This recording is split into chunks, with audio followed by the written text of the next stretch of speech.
पहिली गोष्ट म्हणजे शनी काही वाईट. शनी हा खूप चांगला आहे, फक्त तो जज करतो. तुमचे जे बॅक कर्म आहे त्याला तो रिझल्ट देतो. तर जर 7.5 खरंच तुम्हाला खूप त्रास होत असेल तर हे समजून घ्यायचं पहिली गोष्ट की आपले कर्म काहीतरी खराब आहेत. आता जेव्हा 7.5 लागते तेव्हा त्या माणसाला अनवॉन्टेड थॉट्स खूप सुरू होतात की माझं असं झालं तर, माझ्या रिलेशनशिपमध्ये चॅलेंज आलं तर. आता इथे रेमेडी काय आहे की एक चांगला गुरु त्यांनी ठेवायचा. तर जेव्हा तुम्ही झोपता आणि तुमचं जर साऊथ डायरेक्शनला डोकं असेल तर तुम्हाला खूप छान झोप येते. जर तुम्हाला झोप येत नसेल तर तुम्हाला ते चेक करणं गरजेचं आहे की तुमचं डोकं तुम्ही नॉर्थकडे ठेवता का. तुम्ही जर पाहिलं तर अर्थचा मॅग्नेटिक फोर्स जो आहे तो नॉर्थ टू साऊथ आहे. तर तुम्ही जेव्हा पण नॉर्थकडे डोकं ठेवाल एक तर तुम्हाला मायग्रेनचा त्रास होईल, अँझायटी वाढेल. प्रत्येक प्लॅनेट चांगला आहे, फक्त आपल्या कर्मांमध्ये काहीतरी गडबड आहे. नमस्कार, मी अमेय. तुमचं सगळ्यांचं खूप खूप स्वागत आहे देसी पॉडच्या नव्या कोऱ्या एपिसोडमध्ये. आपण आज एक खूप इंटरेस्टिंग टॉपिक कव्हर करतोय. तो आहे ॲस्ट्रॉलॉजी आणि वास्तू रिलेटेड. आजच्या ज्या आपल्या गेस्ट आहेत अर्चना डोबा, त्या या फील्डमधल्या एक एक्सपर्ट आहेत आणि आज आपण त्यांच्याकडनं जाणून घेणार आहोत या फील्डमधल्या फायनल न्यूॲन्सेस. लाईफमध्ये आपण वेगवेगळे चॅलेंजेस नॅव्हिगेट करत असतो आणि ते करत असताना बरेच प्रश्न येत असतात की काय एक्झॅक्टली चुकतंय, आणि हे करत असताना बऱ्याच प्रश्न लोक फेस करत असतात. यातले रेमेडीज काय असायला पाहिजे, यातलं काय सोल्युशन्स असायला पाहिजे. इतक्या सगळ्या मार्केटमध्ये महागड्या रेमेडीज असतात की ज्या ॲक्च्युली परवडणाऱ्या नसतात. पण ते करत असताना नेहमी सतत बॅक ऑफ द माइंड चालू असतं की आपली ग्रहदशा कशी आहे, याला कसं आपण ॲड्रेस करावं. तर अशाच सगळ्या पैलूंना आज आपण कव्हर करणार आहोत आजच्या एपिसोडमध्ये. अर्चना ह्या एक 3rd जनरेशन ॲस्ट्रॉलॉजी आणि वास्तू कन्सल्टंट आहे. त्यांचं स्पेशलायझेशन न्यूमरोलॉजी, ग्राफोलॉजी, वास्तू आणि वेदिक ॲस्ट्रो यामध्ये आहेत.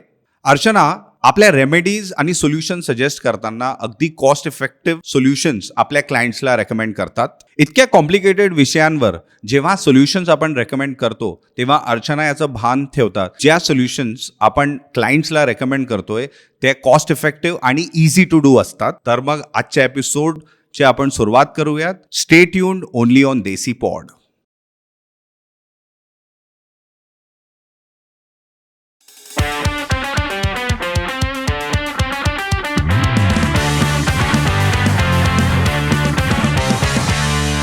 अर्चना डोबा मॅम, तुमचं खूप खूप स्वागत देसी पॉडच्या नव्या एपिसोडमध्ये. थँक्यू. कसं वाटतंय आमचा साईट तुम्हाला? खूप छान. पहिले तर अख्ख्या टीमतर्फे तुमचं खूप स्वागत. आम्हाला बरेच रिक्वेस्ट येत होते की नवीन वर्ष सुरू होतोय तर लोकांच्या मनात बरेच प्रश्न आहेत आपल्या बिझनेसेसला घेऊन, पर्सनल रिलेशनशिप्सला घेऊन. तर आम्हाला बरेच रिक्वेस्ट अशा होत्या की जर तुम्ही एखाद्या वास्तू एक्सपर्ट, जो ॲस्ट्रॉलॉजी या सगळ्या सब्जेक्ट्स मॅटर एक्सपर्ट जो या स्पेसमधला आहे त्याला जर तुम्ही इन्व्हाइट केलं तर खूप चांगलं आहे. तर thank you for agreeing to do this. आणि ऑडियन्सच्या मनात आपल्या बरेच प्रश्न आहेत तर आपण त्यातनं डिरेक्ट सुरुवात करू. पण त्याच्याही आधी मला एक खूप इंटरेस्टिंग प्रश्न विचारायचा आहे तुम्हाला. आम्ही जसं एंटर केलं, आपण पहिल्यांदा भेटलो, तुम्ही माझ्याकडे न बघता पहिले माझ्या वॉचकडे बघितलं आणि म्हटलं की अरे तू ही का घातली आहे. मला पहिले ते विचारलं. मी म्हटलं पहिला हा प्रश्न मी तुम्हाला पॉडकास्टच्या सुरुवातीलाच विचारलं. सर काय असतं माहिती आहे का, जेव्हा आपण कोणाला भेटतो तर आपण त्याची कुंडली घेऊन नाही चालत किंवा आपण त्याच्या घरचा वास्तू चेक नाही करत. आपण ओव्हरऑल त्या पर्सनला आपण वरनं खालपर्यंत जज करतो. आणि जेव्हा तुम्ही हातात गोल्डन कलरची किंवा सिल्वर कलरची वॉच घालता तेव्हा तुमचा व्हीनस खूप ॲक्टिव्ह राहतो. आणि तुम्हाला जनरली तुम्ही पॉडकास्ट करता किंवा सोशल मीडिया इंडस्ट्रीमध्ये आहात तर तुम्हाला व्हीनस ॲक्टिव्ह करणं खूप गरजेचं आहे, कारण लोकांनी तुम्हाला ऐकायला तर पाहिजे ना. त्यासाठी जर तुम्ही गोल्डन आणि सिल्वर कलरची वॉच घालायला सुरुवात केली तर नक्कीच तुम्ही खूप लवकर फेमस व्हाल. अच्छा, म्हणजे मला लगेच घरी सांगायला लागेल गिफ्ट करायला. पण म्हणजे तुमचं म्हणणं आहे की स्पेशली जे लोक एका स्पेशल किंवा विशिष्ट फील्डमध्ये आहेत त्या फील्डनुसार त्यांनी वॉचचा कलर पण डिसाईड करायला हवा. कलर्सच नाही, इव्हन त्याचा शेप सुद्धा डिसाईड करायला हवा. आपण जेव्हा पण वॉच घालतो ना तर आपण म्हणतो हा काय श्रीमंत आहे म्हणून ह्यानी 2 लाखाची वॉच घातली, ह्यानी 50,000ची घातली. त्याच्या मागे पण लॉजिक आहेत. तुम्ही जेव्हा खूप हाय क्वालिटीची वॉच घालता किंवा चांगल्या कलर जे तुम्हाला सुटेबल्स आहेत, चांगले शेप्स तुम्ही त्यातले घालता जे तुम्हाला सुटेबल्स आहेत, तुमचा एक तर कॉन्फिडन्स ओव्हर होतो किंवा छान कॉन्फिडन्स राहतो आणि नेम फेम खूप वाढतो. तर तुम्ही जर तुमच्या फेवरेबल वॉच घालायला सुरुवात केली तर नक्कीच तुम्हाला खूप लवकर नेम फेम वाढेल. इवन आपल्या ऑडियन्सला पण हा एक खूप इंटरेस्टिंग अनेक्डोट आहे जो तुम्ही शेअर करत आहात. ॲक्च्युली तुम्हाला माहिती आहे का, ॲस्ट्रॉलॉजी, वास्तू, आता लोक म्हणतात की हे सगळं एकत्र आलं आहे. पण हे खूप वर्षापासनं, म्हणजे जसं ऋग्वेद म्हणू, त्याच्यात त्याचा उल्लेख आहे वास्तूचा. पण तेव्हाची लोक जे वास्तू करायचे ना, ते ॲस्ट्रॉलॉजी, वास्तू, पाम सगळं चेक करून ओव्हरऑल रेमेडीज द्यायचे. आणि आता लोक म्हणतात आम्ही फक्त वास्तू करतो, फक्त ॲस्ट्रॉलॉजी करतो. त्याचा रिझल्ट नसतो. तुम्ही जेव्हा ओव्हरऑल सगळं ॲड करून पुढच्याला रेमेडीज देता तर 100% रिझल्ट येतात. तुम्ही कधी पाहिलं आहे? तुम्ही टेड टॉक पाहिलं आहे, जोश टॉक पाहिलं आहे. तुम्ही जर पाहिलं तर तो इन्फ्लुएन्सर सारखा असा करतो. तर त्याच्यामागे पण एक कारण आहे. जेव्हा तुम्ही स्वतः असं करून बोलता ना, तर ह्याला आपण ज्युपिटर रिप्रेझेंट करतो आणि ह्याला पॉवर. तर ज्युपिटर आणि पॉवर जेव्हा एकत्र येतं तर पुढच्याला तुम्हाला ऐकायचं नसेल तरी तो तुम्हाला ऐकतो. तर जेव्हा आपण म्हणतो ना, माझा मुलगा माझा ऐकत नाही, माझा नवरा ऐकत नाही, घरचीच ऐकत नाही, तर तुमचा बिझनेसवाला किंवा तो क्लायंट कसा तुम्हाला ऐकेल? खूप छान रेमेडी आहे आणि खूप सिम्पल आहे. तुम्हाला फक्त त्याला बोलताना जो तुमचा मेन पॉईंट आहे तो बोलताना फक्त ही हँड मुवमेंट करायची आहे. अनकॉन्शियसली तो तुम्हाला इन्फ्लुएन्स होतो. पण सबकॉन्शियसली जेव्हा लोक हे करत असतात तर इन अ वे ती त्यांची पर्सनॅलिटी डिपेक्ट करत असतं. जेव्हा तुम्ही बोलत असता तुमचे हातवारे कसे आहे किंवा काय, तर ते बरंच माणसाचं सायकोलॉजिकल ॲस्पेक्ट रिप्रेझेंट करतं. हो, सायकोलॉजिकल, आणि हे ॲस्ट्रॉलॉजीमध्ये पण सांगितलेलं आहे. आता आपण म्हणतो की हे सायकोलॉजिकल आहे, हे पर्सनॅलिटी डेव्हलपमेंटसाठी आहे, असं काही नाही आहे. तुम्ही जर पाहिलं असेल, बऱ्याच जणांना माहीत नाही पण ते अनकॉन्शियसली असं बोलतात. ही रेमेडी ऑलरेडी त्यांच्याकडनं होते आणि म्हणून ते लोकांमध्ये फेमस होतात. आणि त्यात पण तुम्हाला खूपच लोक ऐकायला लागलेत आणि आता तुम्हाला स्पीड थोडी स्लो करायची, तर ह्याला सॅटर्न म्हणतात. ह्याला थोडं ॲड करायचं म्हणजे तुम्हाला तिथे पण ब्रेक करता येतो. म्हणजे जर एका पॉईंटवर खूप पॉप्युलॅरिटी झाली असेल आणि तिथे तुम्हाला सॉर्ट ऑफ कामनेस किंवा तिथे थोडं तुम्हाला कमी करायचं असेल तर हा पॉस्चर आधी तर कोणाला इन्फ्लुएन्स करायचं असेल तर राईट, थोडं त्याला स्लोली करायचं आहे, तर तुम्हाला तिसरा बोट ॲड करावा लागतो. आणि तुम्ही ऑब्झर्व केलं असेल, तुमचं सुद्धा बऱ्याचदा अनकॉन्शियसली असं झालं असेल आणि तेव्हा पुढचा तुम्हाला इन्फ्लुएन्स पण झाला असेल, पण आपण कधी एवढा विचार करत नाही. करेक्ट. नाही, मी तरी 100% नव्हता केला, पण आता बाकीचे व्हिडिओज बघून मला वाटतं की थोडा स्टडी करता येईल. पण मला आपण पुढच्या विषयांकडे अजून डीपमध्ये जाणारच, पण त्याआधी मला विचारायचं तुम्हाला, तुमचा प्रोफाईल जेव्हा मी बघितला तर त्यामध्ये एक प्रॉमिनंट गोष्ट जी मला दिसली ती म्हणजे तुमचा बॅकग्राऊंड आहे HR चा, आणि HR मधनं तुम्ही इथे आलात. सो बेसिकली त्याचं काही सॉर्ट ऑफ काही कनेक्शन मला तरी कुठे दिसलं नाही. तर what made you come into this particular space? See, actually astrology आणि वास्तू या फील्डमध्ये माझी ही 5th जनरेशन आहे.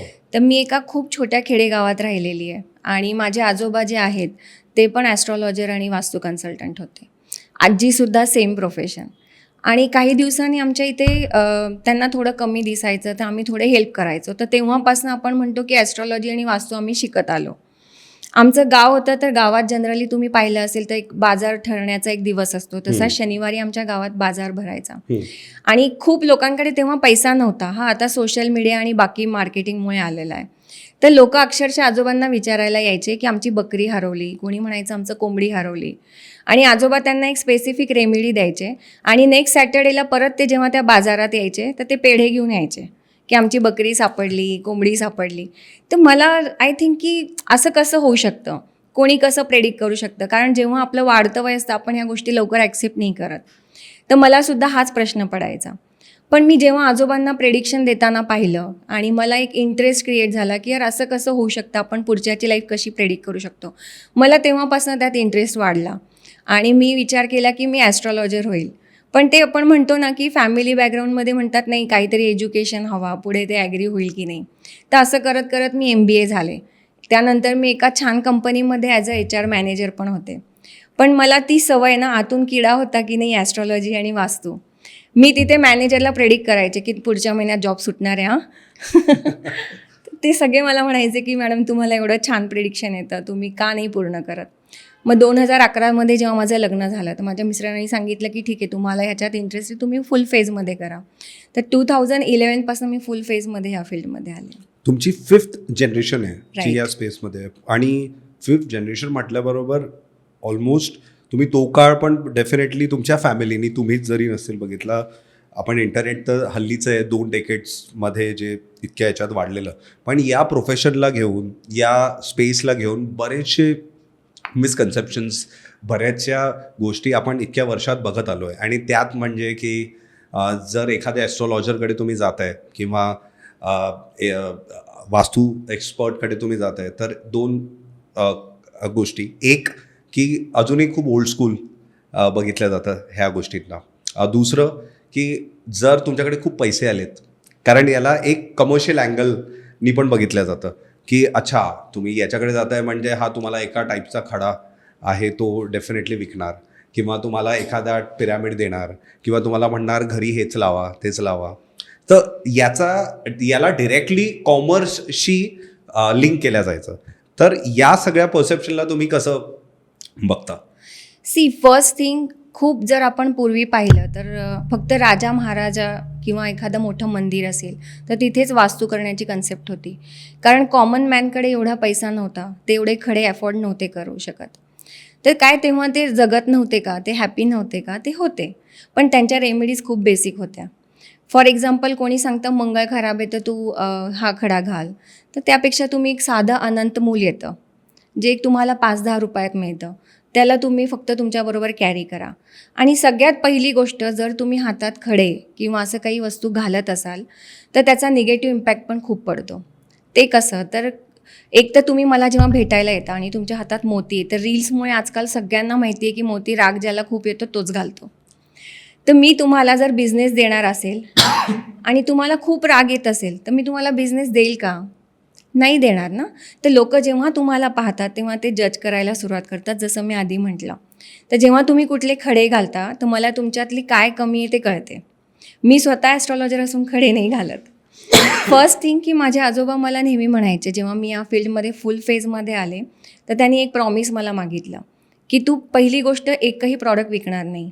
कारण जेव्हा तू प्रॉडक्ट विकशील तेव्हा तू रेमेडीमध्ये तो प्रॉडक्ट देईल जो तुझ्याकडे पडलेला आहे. म्हणजे तुझा ॲस्पेक्ट चेंज होईल की मला फक्त पैसा हवा आहे. तर त्यांनी फर्स्ट प्रॉमिस मागितलं होतं आणि मी त्यांना दिलं होतं. म्हणून मी कुठल्याही प्रकारचे प्रॉडक्ट्स विकत नाही. आणि मी मोस्ट ऑफ सांगते की ह्यापेक्षा पण वेगळ्या खूप रेमेडीज आहेत ज्या त्याच्यापेक्षा जास्त इफेक्टिव्ह आहेत. पण जसं आता तुम्ही म्हटलं की बरेच लोक खडा जेव्हा आपण एखादा घेतो, किंवा अर्थात फिनॅन्शियली किती तुम्ही चांगले आहात किंवा त्याच्यावर बऱ्याच गोष्टी डिपेंड असतात. तर तुमचं असं म्हणणं आहे की जो इम्पॅक्ट आहे, मी फक्त इम्पॅक्टबद्दल बोलतोय, एखादा रेमेडी जो कदाचित कॉस्ट इफेक्टिव्ह आहे त्याचा इम्पॅक्ट पण तितकाच असतो? 100%. अच्छा, कारण मला असं वाटतं हा खूप मोठा मग एक मिसकन्सेप्शन आहे लोकांमध्ये. कारण तुम्ही जसं म्हटलं तुम्ही एन्डॉर्स नाही करत स्पेशली कुठल्या टाईपचे खडे म्हणा किंवा रेमेडीज तुम्ही अर्थात करत असता, पण याचा खूप मोठा जो डिसएडव्हान्टेज आहे मला असं वाटतं, specially with respect to the perception. तर त्यामुळे तुम्हाला असं दिसतं की जे लोक आहेत स्पेशली आत्ताच्या पिढीतले, ते लोक या परसेप्शनला खरं मानून खूप कमी येतात आजच्या ॲस्ट्रोलॉजर्स किंवा वास्तू स्पेशलिस्टकडे. तुम्हाला असं वाटतं? नक्कीच. तुम्ही एक मला सांगा, लोक ॲस्ट्रॉलॉजी किंवा वास्तू कधी करतात? जेव्हा डोक्याच्या वर पाणी गेलेलं असतं. ते स्वतः खूप प्रॉब्लेम्समध्ये असतात तेव्हा ते ॲस्ट्रॉलॉजरला कन्सल्ट करतात. आता त्यात जर मी त्यांना 40,000 50,000चा खडा विकत असेल तर नो डाऊट की तो कुठून तरी उधार आणून तुम्हाला तो खडा घेईल. पण टू बी फ्रँक, बरेच जण मे बी हा प्रत्येकाचा आस्पेक्ट आहे आणि त्याचे पण चांगले रिझल्ट्स आहेत, मी नाही असं म्हणत नाही. प्रत्येकाच्या बिझनेस करण्याची स्टाईल वेगळी आहे, त्याचे पण रिझल्ट आहेत, पण ह्याचे पण तेवढ्याच बेस्टच्या रिझल्ट्स आहेत. म्हणजे तुम्ही जर त्याला 100% देताय तर ह्याचे पण 100% रिझल्ट येतात. खडाच घेणं हे त्याचा एक उपाय नाही आहे. बाकी पण खूप साऱ्या रेमेडीज आहेत त्या तुम्ही इझिली करू शकता. ओके, पुढे वळूयात. मला एका ॲस्पेक्टवर विचारायचं आहे, स्पेशली नॉर्मल रुटीन लाईफमध्ये जर आपण 2 दृष्टिकोन बघितले, एक ॲस्ट्रॉलॉजीचा दृष्टिकोन बघितला, ग्रहांचा दृष्टिकोन बघितला, त्याचा इम्पॅक्ट रोजच्या जीवनामध्ये किती असतो. आणि आपण बरेचसे गोष्टी लोक करत असताना दिसतात, त्याला बऱ्याचदा सुपरस्टिशियसवाला अँगल म्हटलं जातं, पण रोजच्या जीवनावर त्याचा खरोखर किती प्रमाणात म्हणजे असतो, तर किती प्रमाणात असतो? तुम्ही मला एक सांगा, माणूस जगतो कशासाठी? एक तर रिलेशनशिप, पैसा, हेल्थ, आणि खूप छान लाईफ, मुलांचं फ्युचर. राईट. ह्याच्या व्यतिरिक्त काही नीड आहे ह्युमनची? तसं तर नाही. नाही आहे. तर ॲस्ट्रॉलॉजी आणि वास्तू हे सगळं ह्याच कन्सेप्ट्सवर काम करतात. आता सायंटिफिकली आन्सर द्यायचं म्हटलं तर जेव्हा तुम्ही झोपता आणि तुमचं जर साऊथ डायरेक्शनला डोकं असेल तर तुम्हाला खूप छान झोप येते. जर तुम्हाला झोप येत नसेल तर तुम्हाला ते चेक करणं गरजेचं आहे की तुमचं डोकं तुम्ही नॉर्थकडे ठेवता का. कारण तुम्ही जर पाहिलं तर इलेक्ट्रिक मॅग्नेटिक फोर्स जो असतो, अर्थचा मॅग्नेटिक फोर्स जो आहे तो नॉर्थ टू साऊथ आहे. तर तुम्ही जेव्हा पण नॉर्थकडे डोकं ठेवाल, एक तर तुम्हाला मायग्रेनचा त्रास होईल, डोकं दुखेल, अँझायटी वाढेल. आणि तेच जर तुम्ही हे फक्त एक्सपिरियन्स करा. मी कधी फोर्स नाही करत क्लायंट्सला. मी त्यांना म्हणते तुम्हाला खरंच ॲस्ट्रॉलॉजी वास्तू वर्क करतं का, हे जर समजायचं असेल तर त्याला एक्सपिरियन्स करा. तुम्ही 1 आठवडा साऊथकडे डोकं ठेवून झोपा आणि तुम्ही रिअलाईज कराल की तुम्हाला खूप छान झोप येते आहे. आणि जसं तुम्ही नॉर्थ टुवर्ड जाल तुम्हाला खूप मायग्रेन, डोकं दुखणं, झोप पूर्ण न होणं हे सगळे फील होतील. म्हणजे डेली लाईफमध्ये खूप मॅटर ठेवतं. आता त्यात पण खूप मोठी गोष्ट म्हणजे मिथ काय आहे की इन जनरल आपण यूट्यूबला सर्च करतो किंवा गुगलला सर्च करतो की मी एक ओनर आहे, मी कुठल्या दिशेला तोंड केलं पाहिजे माझ्या बिझनेससाठी, आणि जनरली आन्सर येतं नॉर्थ. आता तुम्ही जर एखादा मॉल पाहिला आणि सगळेजण नॉर्थकडे तोंड करून बसलेले आहेत आणि सडनली 2 शॉप बंद होतात, मग आपण काय म्हणतो, अरे हा पण नॉर्थकडेच बसला होता, हा बंद झाला म्हणजे काही ॲस्ट्रॉलॉजी वास्तू नसतं. पण तसं नाही आहे. वास्तू कधी तुमच्या लाईफमध्ये इम्पॅक्ट करतो जेव्हा तुम्ही तुमचा ॲस्ट्रॉलॉजिकली चार्ट चेक करता, आणि लोक तिथे चूक करतात. ॲस्ट्रॉलॉजिकली तुम्हाला नॉर्थ गेन आहे की ईस्ट गेन आहे की साऊथ गेन आहे हे चेक केलं तर नक्कीच तुम्हाला छान रिझल्ट येतात. तर डेली लाईफमध्ये ॲस्ट्रॉलॉजी वास्तू खूप यूज होतं. ओके. पण जर मी यालाच एक पाऊल पुढे नेलं आणि मी विचारलं, कारण असे बरेच लोक असतात, तुम्ही बिझनेसेसचा एक्झाम्पल दिला, जे लोक यशस्वीरित्या बिझनेस करू नाही शकत आणि कदाचित आता त्याचे बरेच फॅक्टर्स असतात. तुम्ही म्हटलं 2 दुकानं बंद होतात, काही चालू असतात, पण त्यामध्ये बिझनेस चालू करत असताना बिझनेसची ग्रहदशा म्हणजे त्या दुकानाची किंवा त्या शॉपची आणि ती व्यक्ती जी ते करते त्याची ग्रहदशा, असं दोन्ही समीकरण जुळून आलं तरच बरोबर होतं की ते पण काही वेगळं इक्वेशन असतं त्या दोन्हीमध्ये? इक्वेशन वेगळे असतात. एकाच घरात 2 भाऊ राहतात. एकाचा बिझनेस खूप छान चालतो आणि दुसरा नेहमी डिप्रेशनमध्ये असतो, नेहमी लोन वाढतं अंगावर, किंवा एकाच घरात राहून जर त्या दोघांना वेगवेगळे चॅलेंजेस फेस करावे लागतात. कोणाला रिलेशनशिप चॅलेंज असतो, एखाद्याचा रिलेशनशिप खूप चांगला असतो. तर इथे वास्तू डिफेक्ट्स आहेत का, तर नाही. सगळ्यात आधी तुम्हाला हे चेक करायचं आहे की त्याच्या चार्टमध्ये कुठल्या दिशेला त्याला गेन आहे, कुठल्या दिशेला त्यांनी झोपल्याने किंवा कुठल्या दिशेला त्याला गेन मिळेल अजून जास्त चांगलं. ते जर तुम्ही चेक केलं तर नक्कीच चांगले रिझल्ट येतात. तर तुम्ही जो प्रश्न विचारला त्याचं एक सिम्पल उदाहरण जर मला म्हणायचं असेल तर प्लॅनेट्स तेवढेच आपल्या लाईफमध्ये इम्पॅक्ट करतात. ते कसं, तर सूर्यदेव आणि त्यांची वाईफ छाया यांचं लग्न होतं आणि त्यांना एक खूप छान बाळ होतं, त्याचं नाव आहे शनी. आता शनी जन्मल्यानंतर सूर्यदेव म्हणतात इतका काळा मुलगा मला नको, म्हणून शनिदेव छायाला सोडून देतात, वाईफला. शनिदेवाला कुठेतरी ते वाईट वाटतं की माझ्या आईला माझ्यामुळे सोडलं आणि एक राग तयार होतो. तर ज्यांच्या प्लॅनेट्समध्ये 3rd हाऊस 9th हाऊस कुठे शनी आणि सूर्याचं कॉम्बिनेशन येतो त्यांच्या लाईफमध्ये स्ट्रगल्स येतात. आता फॉर एक्झाम्पल एखाद्याचे वडील आहेत, ते खूप लँडलॉर्ड आहेत आणि त्या मुलाला ते खूप छान लाईफ देण्याची इच्छा ठेवतात आणि ह्याच्यात काही वाईट नाही आहे.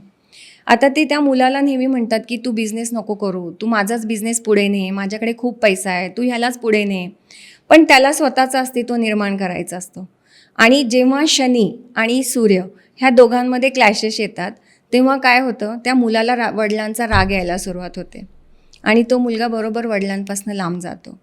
तर प्लॅनेट्स इतके असर करतात की आपले रिलेशनशिप, तुमच्याकडे पैसा असू द्या पण तुम्हाला प्लॅनेट्स जर व्यवस्थित नसतील तर नक्कीच रिलेशनशिपमध्ये पण चॅलेंज येतात. ओके.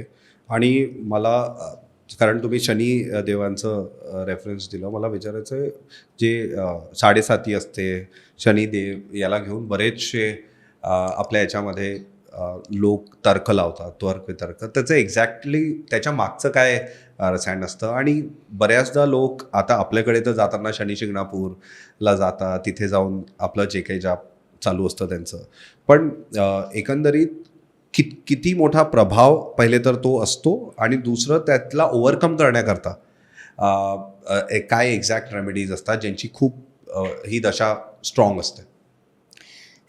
पहिली गोष्ट म्हणजे शनी काही वाईट नाही आहे. शनी हा खूप चांगला आहे, फक्त तो जज करतो. तुमचे जे बॅक कर्म आहेत त्याला तो रिझल्ट देतो.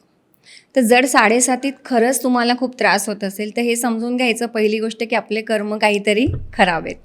पण इन जनरल जर तुम्ही लोकांना पाहिलं तर त्यांना ॲक्सेप्ट नसतं की नाही मी तर खूप चांगलं केलं आहे, मी कधी कोणाचं वाईट केलं नाही. अनकॉन्शियसली त्याच्या हातनं बऱ्याचदा होतं. तर 7.5 हे 3 फेज असतात. त्याला आपण म्हणतो पहिल्या फेजला डोकं. आता जेव्हा 7.5 लागते तेव्हा त्या माणसाला अनवॉन्टेड थॉट्स खूप सुरू होतात की माझं असं झालं तर, माझ्या रिलेशनशिपमध्ये चॅलेंज आलं तर, मी हे नाही करू शकत, असे थॉट्स त्याला सुरू होतात. आता इथे रेमेडी काय आहे की एक चांगला गुरु त्यांनी ठेवायचा. ही रेमेडी आहे. गुरु का? कारण शनी त्रास देत नाही आहे, शनी त्याला त्याच्या कर्मांबद्दल जागृत करतोय. तर तो गुरु त्याला चॅनलाइज करेल की तू हे ओव्हर थिंकिंग थांबव, तू त्यापेक्षा तुझं जे फोकस आहे हे ओव्हर थिंकिंग तुझं बिझनेसमध्ये आण. तू त्याला चॅनलाइज करून देईल. हे फर्स्ट फेज. सेकंड फेज काय आहे? पोटाचं. जेव्हा सेकंड फेजमध्ये 7.5 चालू असते तेव्हा पोटाच्या रिगार्डिंग प्रॉब्लेम्स खूप चालू असतात. पोट दुखणंच असं नाही म्हणू शकत, आपण सर्वाईव्ह होण्यासाठी पण स्ट्रगल करणं ते पण पोटातच जातं ना आपल्या.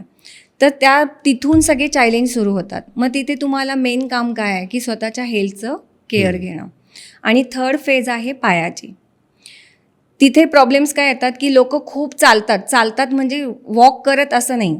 म्हणजे मी हा बिझनेस करतो, मग मी शेअर्समध्ये जातो, मग मी आता शेअर्स बंद करतो, माझा मित्र ह्यात खूप कमवतोय, मी हे करतो, असं वेगवेगळ्या बिझनेसमध्ये तो चालत असतो. आणि जर तुम्ही ऑब्झर्व केलं की तो कंटिन्यू डिसअपॉइंटेड होत असेल तर कुठेतरी त्याला फ्रस्ट्रेशन येतात आणि मग तो म्हणतो 7.5 आहे ना म्हणून असं होतं. ॲक्च्युली 7.5 खूप छान असते. एक सिम्पल जर मला अजून एक छान उदाहरण मी जर देऊ शकले तर, एक वडील असतात, ते त्याच्या मुलाला नेहमी म्हणतात की तू सिगरेट नको पिऊ. तो खूप सिगरेट पितो. ते त्याला 2दा 3दा टोकतात, 4दा टोकतात. तो थोडा मोठा होतो मुलगा, तो लपून सिगरेट पितो. मग वडील परत बाहेर कुठेतरी त्याला अडवतात, अरे सिगरेट नको पिऊ, हार्मफुल आहे, ते शिकवतात. परत ते खूपदा बोलतात, तो ऐकत नाही. मग एक काळ असा येतो की ते वडील बोलायचं थांबवून देतात. आता इथे वडिलांचं इंटेन्शन काय आहे अर्थात त्याला की त्याची हॅबिट चांगली व्हावी, त्यांनी सिगरेट थांबवावं. आता वडील म्हणजे एक सर्टन एज नंतर, म्हणजे तुमच्या एजच्या 36 नंतर तुमचा सॅटर्न ॲक्टिव्ह राहतो, तो 48पर्यंत राहतो. तर वडील हे सॅटर्न आहेत, म्हणजे स्वतः देव येऊन तुम्हाला सांगतोय की ही चूक करू नको, पण तुम्ही ऐकताय का? नाही. म्हणजे सॅटर्न खराब आहे का? नाही. सॅटर्न तुम्हाला वेळोवेळी मदत करतो, वेळोवेळी गाईड करतो, पण ते आपण ॲक्सेप्ट करत नाही. ओके, म्हणजे याचा अर्थ ग्रहदशा कुठली पण जरी असली तरी ती वाईटच आहे अशातला भाग नाही. निगेटिव्ह असं काहीच नसतं. जर आपण प्लॅनेट्सला आपले देव मानतो किंवा प्लॅनेट्सला आपण वडीलच्या रेशोमध्ये समजतो तर ते वाईट असणं शक्यच नाही. प्रत्येक प्लॅनेट चांगला आहे, फक्त आपल्या कर्मांमध्ये काहीतरी गडबड आहे आणि म्हणून आपण ते भोगतो. पण म्हणजे कारण तुम्ही आता नेगेटिव्ह बद्दल बोललात, एखादी गोष्ट जेव्हा तुम्ही फील करता तर ती फील करताय तुम्ही, ती एनर्जी आहे. बरोबर आहे.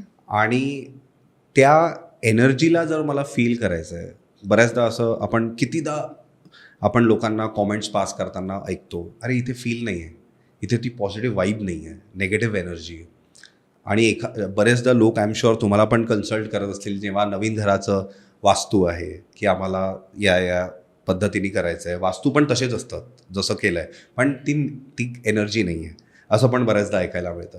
तर मग अशा वेळेला एखाद्या घरी पॉझिटिव्ह एनर्जी आहे किंवा नेगेटिव्ह फील आहे, एनर्जी आहे, हे आयडेंटिफाय कसं करता येईल कोणाला जर करायचं असेल तर? फर्स्ट थिंग, एनर्जी म्हणजे काय ते आपल्याला आधी समजून घ्यावं लागेल. तुम्हाला एनर्जी एक्सपिरियन्स करायचं आहे. तुम्ही एखाद्याच्या घरी गेला आणि त्याच्या हातात रेड कलरचे ग्लोव्ज आहेत, रेड कलरचा त्यांनी ड्रेस घातला आहे, त्याचं पूर्ण घराचं इंटेरियर रेड आहे, सोफा रेड आहे, इवन तो तुम्हाला खायला जे ऑफर करतोय ते पण रेड कलरचं आहे, तुम्हाला कसं फील होईल? काहीतरी हा, म्हणजे ऑड काय वाटेल, weird वाटेल. वियर्ड वाटेल. आणि जनरली रेड कलर जेव्हा येतो समोर तेव्हा आपल्याला ब्लडशी कनेक्शन येतो त्याचा. कुठेतरी आपल्या बॅक ऑफ माइंड काय असतं की ब्लडचं रिलेशन आहे, Danger. काहीतरी डेंजर. तर इथे एनर्जी कशी मॅटर ठेवते की वास्तूमध्ये काय सांगितलं की त्यांनी एनर्जी प्रत्येक ह्याला एक वेगळा फॉर्म दिला आहे. आणि तुम्हाला जर त्यांच्या एनर्जी समजून घ्यायच्या असतील तर आता जसं काही बायका म्हणतात की एखाद्याला भेटलं की मला खूप अनइझी वाटतं, मला ह्याचा आवाज नाही आवडत. काय होतं हे एनर्जी एक्सचेंज होते. जेव्हा ही एनर्जी एक्सचेंज होते आणि तुम्हाला ती अफेक्ट करते, फील करते, म्हणजे तिथे काहीतरी प्रॉब्लेम आहे. एनर्जी चेक करायला दरवेळेस कोणाला घेऊन जायची गरज नसते. त्या घरामध्ये झाड नेहमी सुकत असतात. तुम्ही जर ऑब्झर्व केलं तर व्हाईट जास्वंदाचं झाड तुम्ही घरात ठेवलं आणि तुम्हाला एनर्जी चेक करायची असेल तर तुम्ही त्याला पाणी द्या, ऊन द्या, सगळं द्या, तरी विदिन 8 days ते सुकायला लागतं. म्हणजेच तिथे निगेटिव्ह एनर्जी खूप फ्लो होती आहे. तर निगेटिव्ह एनर्जी फ्लो होती म्हणून आपण घरच विकणं हे काही पर्याय नाही आहे. अर्थात. तुम्ही फक्त काय करू शकता की सॉल्ट एका बाउलमध्ये घेऊन घराच्या प्रत्येक कॉर्नरला ठेवायचं आणि एव्हरी वीक चेंज करायचं. इतकी सिम्पल रेमेडी आहे. मला असं वाटतं ते लोक माइंडफुली करत नसतात, त्यामुळे कदाचित त्यांना आणखी त्याचा प्रभाव जास्ती जाणवत असावा. हां, असंही असतं. तुम्ही क्लायंट्सबद्दल बोललात. असे बरेच तुम्हाला तुमच्या म्हणजे आय एम शुअर बिझनेसमध्ये वेगळे क्लायंट्स असतील, तुमचे पर्सनल इंडिव्हिज्युअल लेवलवर वेगळे क्लायंट्स असतात. असे काही इंटरेस्टिंग एक्झाम्पल्स किंवा असे काही सिच्युएशन्स घेऊन क्लायंट्स येतात तुमच्याकडे ज्याच्यामध्ये खूप कॉन्फ्लिक्टिंग स्टेजमध्ये असतात ते, आणि ज्यामध्ये त्यातनं त्यांना उपाय काढायचा असतो किंवा तुमची हेल्प त्यांना घ्यावीशी वाटली, असे काही तुमच्यासमोर एक्झाम्पल्स आले आहेत काय? असे खूप सारे एक्झाम्पल्स आहेत. जर का मी आता रिसेंट एक एक्झाम्पल सांगते. 2 महिन्याआधी मी माझ्या मुलाबरोबर एका हॉस्पिटलमध्ये गेले. ॲक्च्युली डॉक्टर खूप चांगले आहेत. म्हणजे ते लवकर तुम्हाला ॲलोपॅथी पण देत नाही. बऱ्याचदा ते विदाऊट औषध पण त्याला काउन्सिलिंग करून बरं करतात. मी त्यांच्या हॉस्पिटलमध्ये पाहिलं एकही क्लायंट नाही. दरवेळेस मी जाते तेव्हा मागे पुढे कोणीच नसतं. मला असं खूपदा वाटलं की मी ह्यांना काहीतरी सजेस्ट करू. तर मी 3-4 महिन्याआधीची ही गोष्ट सांगते. मी त्यांना फक्त म्हटलं, सर माझ्यासाठी तुम्ही हा टेबल सरकून इकडे ठेवा आणि हा जो बेड आहे तो इथे ठेवा. आणि ते म्हटले असं काही असतं का? म्हटलं काही नाही, ते तुम्ही एक्सपिरियन्ससाठी ठेवा. आणि मला खूप छान वाटते की आज सकाळीच त्यांचा मला मेसेज आला की माझ्याकडे काल 10 क्लायंट होते. Wow. म्हणजे ॲक्च्युली प्रॉब्लेम्सला सोल्युशन्स खूप आहेत. तुम्हाला किती मोठा प्रॉब्लेम आहे तेवढा मोठा सोल्युशन नाही आहे. त्याचा सोल्युशन पण खूप लहान असतो, पण तो केला पाहिजे. म्हणजे आय एम शुअर असे बरेचसे ॲस्पेक्ट्स असतील ज्यामध्ये लोक कदाचित तेवढ्या कॉन्शियसरित्या करत नाहीत ह्या गोष्टी. पण असे पण मी बरेच किस्से बघितले आहेत आणि सिच्युएशन्स बघितले आहेत ज्याच्यामध्ये न कळत तुम्ही अशा सिच्युएशनमध्ये जाता जेव्हा तुम्हाला असं जाणवतं की इथनं काय उपाय आहे किंवा इथनं काय मार्ग आहे.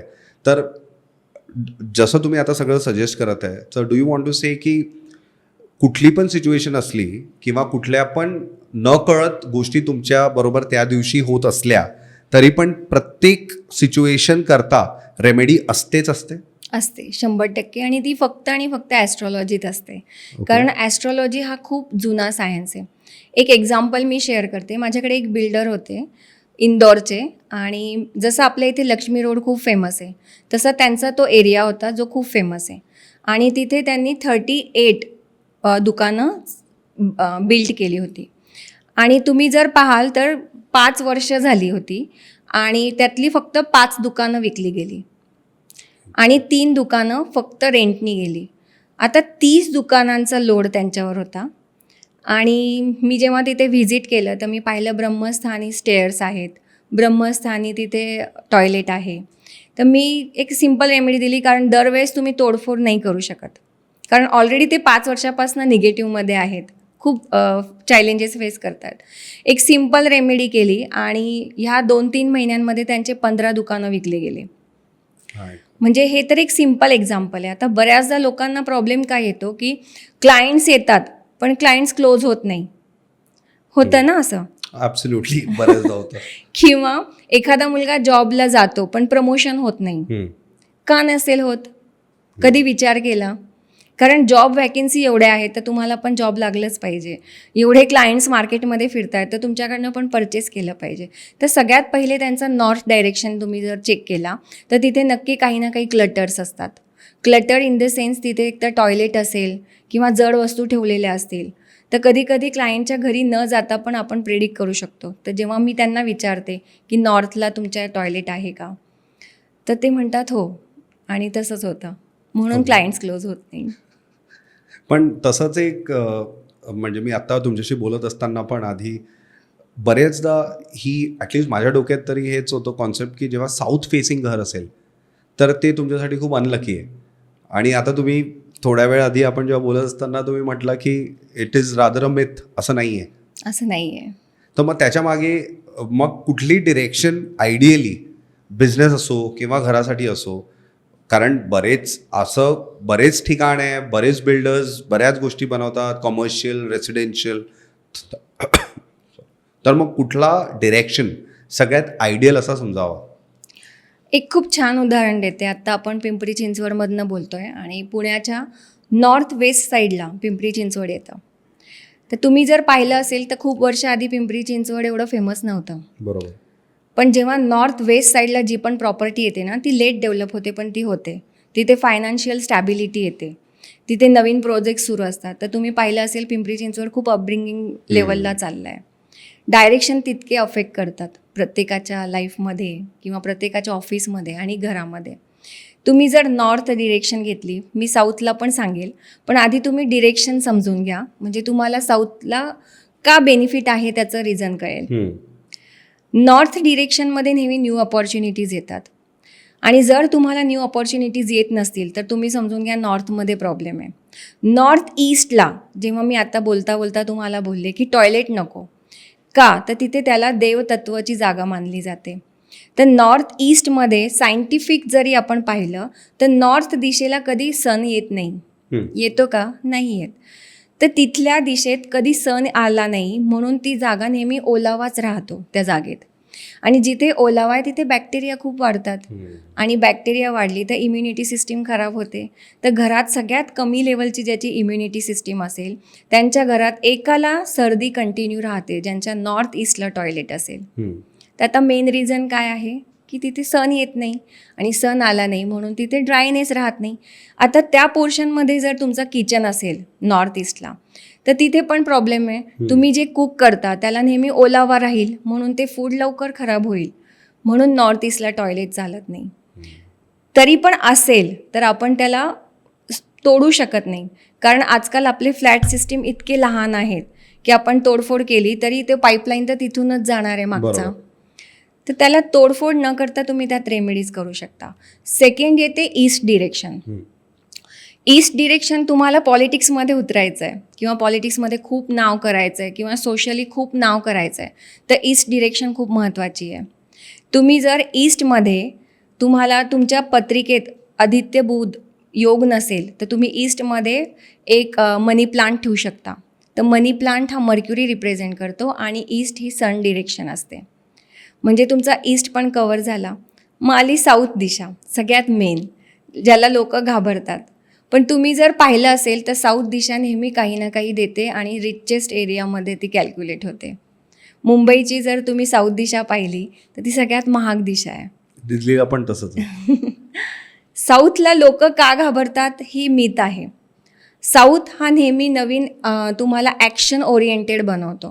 तुम्ही जेवढे पण मोठे लोक पाहाल, मोस्ट ऑफ लोकांची, फॉर एक्झाम्पल तुम्ही जर पाहिलं तर आय थिंक सो शाहरुख खानचं पण जो घराची डिरेक्शन आहे ती साऊथ फेसिंग आहे. तर साऊथ तुम्हाला नेहमी ॲक्शन ओरिएंटेड बनवतो. आता साऊथ फेसिंग घर जर तुम्ही घेतलं तर तिथे तुम्हाला नेहमी ॲक्शन मोडवर राहावं लागतं.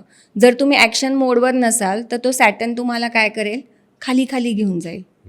म्हणजे त्याचे निगेटिव्ह थ्रेड्स एवढेच आहेत, निगेटिव्ह नाही म्हणता येणार, पॉझिटिव्ह थ्रेड्स आहे की तुम्हाला नेहमी ॲक्शनमध्ये राहावं लागतं, काहीतरी करत राहावं लागतं, तर तो गेनफुल ठरतो. पण आता असं नाही की साऊथ फेसिंग सगळ्यांनाच गेनफुल असतो. तुमच्या पत्रिकेत ते चेक होतं आणि तुम्ही साऊथ फेसिंग घर घेऊ शकता आणि खूप लवकर श्रीमंत होऊ शकता. तुम्ही आता बराच टॉयलेटविषयी बोलला, नॉर्थ ईस्टला नसावा. तसंच देवघरला पण घेऊन बऱ्याच थिओरीज आहेत आणि स्पेशली आता एक खूप मोठा चॅलेंज जो हल्ली वाढला आहे तो म्हणजे स्पेस श्रिंक होत चालली आहे, करेक्ट. स्पेशली मोठ्या शहरांमध्ये. तर अशा वेळेला तुम्हाला कितपत रिअलिस्टिकली पॉसिबल आहे वास्तूच्या सायन्सला घेऊन आपलं घर बनवणं? आणि अशा लोकांसाठी जे लोक आता स्टुडिओ अपार्टमेंट्समध्ये राहतात, आणि studio apartments is a reality, तुम्ही त्याला नाकारून चालणार नाही. तर अशा वेळेला कितपत पॉसिबल आहे आणि कितपत करू शकता? आणि देवघर जसं मी तुम्हाला म्हटलं, हा त्याचा एक सपोर्टिंग प्रश्न आहे. सी, आता एकतर 1 BHK 2 BHK फ्लॅट्स असतात आणि तुम्ही ऑब्झर्व केलं असेल आधीच्या काळात किचन खूप मोठा असायचा. आता किचनला अक्षरशः एक छोटीशी लाईन असते. आता 1 BHK फ्लॅटमध्ये तुम्ही बेडरूममध्ये तर देवघर ठेवू शकत नाही, कारण ते आपली पर्सनल गोष्टी असतात. आपण बेडरूममध्ये देवांना नाही ठेवू शकत. मग तुमच्याकडे ऑप्शन काय आहे? फक्त हॉल. मग त्यातल्या त्यात कुठली डिरेक्शन चांगली आहे ते तुम्ही पाहून हॉलमध्ये देवघर ठेवू शकता. आता फक्त देवघर ठेवणं हे पर्याय नसतं. तुम्ही त्या देवाला कुठल्या लेवलला पाहता हे खूपच जास्त महत्त्वाचं आहे. देव आणले म्हणून माझं सगळं चांगलं होईल असं नाही. तुमचे देवाप्रती भाव काय आहेत ते पण खूप मॅटर ठेवतात. फॉर एक्झाम्पल, तुमच्या घरी जर मी पाहिलं तर गणपती, एक एक्झाम्पल घेऊ. तुम्ही मोस्ट ऑफ लोकांच्या घरी पहा 5, 6, 7, 8 गणपती असतात. का ठेवलेत? मला गिफ्ट आलेत, हे ना. आणि तुम्ही कधी ऐकलं असेल तर गणपतींमध्ये सगळ्यात जास्त ब्लॅक मॅजिक होते. म्हणून घरात एकच गणपती, आणि तो पण स्वतः आणलेला ठेवायचा, कोणी दिलेला नाही. ओके. कुठला पण देव असू दे, तो एकच असावा की तुम्ही त्याला समर्पण भावाने पाहाल आणि तो तुम्हाला रिझल्ट देईल. तुम्ही एकच देव जर 10 ठेवत असाल तर तुमचं समर्पण भाव कुठेच येत नाही. पण असं मंदिरात बरेच देव जेव्हा लोक ठेवतात, म्हणजे मी गणपती 10 नाही म्हणत आहेत, पण जसं बऱ्याच देवघरात तुम्हाला 2-3 मूर्त्या दिसतात, तर तसे देवघर मग तुम्हाला असं म्हणायचं आहे की त्यांनी पण एकच देव ठेवलेलं कधी पण उत्तम? करेक्ट. देव कधी पण एकच असावा. एक म्हणजे मी असं म्हणत नाही की फक्त गणपती असावा. तुम्हाला ज्या ज्या देवांचं करायचं आहे ते देवाचं एक असावं. म्हणजे आता तुम्ही काही लोकांकडे पाहिलं तर शंकराची पिंड पण असते आणि शंकराचा फोटो पण असतो. त्याची गरज नाही आहे. तुम्ही जर पिंडला समर्पित आहात तर तुम्ही त्याची पूजा करा. सेकंड खूप इम्पॉर्टंट थिंग आहे की बऱ्याच लोकांना, लेडीजला युरिन इन्फेक्शन नेहमी होत असतं. तर त्यांच्यासाठी खूप छान रेमेडी आहे. तुम्ही शंकराची पिंड नेहमी पाण्यात ठेवायची आणि दुसऱ्या दिवशी ते पाणी परत चेंज करायचं आहे. ओके मॅम, हे म्हणजे मला बघाचपासून विचारत होतं, हे तुम्ही आज एक काही इंटरेस्टिंग सॉर्ट ऑफ गिफ्ट आणलं आहे. याला जर तुम्ही थोडं इलॅबरेट करू शकाल, हे एक्झॅक्टली काय आहे? ॲक्च्युली ह्याला विश बॉटल म्हणतात. तुम्हाला माहिती आहे ह्युमन असं आहे की त्याला खूप काही हवं असतं आणि तो खूप काही मॅनिफेस्ट करण्याचा प्रयत्न करतो, पण कधी ते भेटत नाही. तर मॅनिफेस्ट किंवा व्हिजन बोर्ड ह्याला पण आपण वास्तूशी कनेक्ट केलं तर ते 100% पूर्ण होतं. तर ते कसं, तर वेस्ट 270 डिग्री. आता तुम्हाला हे जे मी दिलं आहे, तुम्हाला जे काही हवं आहे पण तुम्ही पॉझिटिव्हली मागाल. म्हणजे फॉर एक्झाम्पल, तुम्ही असं म्हणू शकत नाही की मला या हिरोईनबरोबर लग्न करायचं आहे, जे रिॲलिटीमध्ये होऊ शकतं आणि तुम्हाला ते हवंच आहे. ते तुम्ही पॉझिटिव्ह वर्ड्समध्ये, प्रेझेंट कंटिन्युअस टेन्समध्ये त्याच्यात लिहायचं आहे आणि त्याला वेस्ट 270 डिग्रीत ठेवायचं आहे. Okay, thank you for the gift ma'am. Ma'am, माझा जो पुढचा प्रश्न आहे तो थोडाच यालाच घेऊन आहे, कारण जसं आता तुम्ही एका पर्टिक्युलर बिलीफनी मला हे गिफ्ट केलं. बऱ्याचशा क्लायंट्सबरोबर डील करत असताना तुमच्या कस्टमर्स, क्लायंट्सचे पण बिलीफ्स असतील, आणि त्याच्या विपरीत जेव्हा तुम्ही त्यांना काही ॲडवाईस देता आणि जेव्हा तुम्हाला दिसतं की हे तितकं रिसेप्टिव्ह नाही आहे, ॲक्सेप्ट करायला त्यांना प्रॉब्लेम होतो आहे, तर अशा वेळेला तुम्ही त्या लोकांना कसं गाईड करता आणि त्यांना कसं मग तुम्ही काउन्सिल करता? तुम्ही कधी तिरुपती बालाजींचं नाव ऐकलं आहे? लोक तिथे का जातात?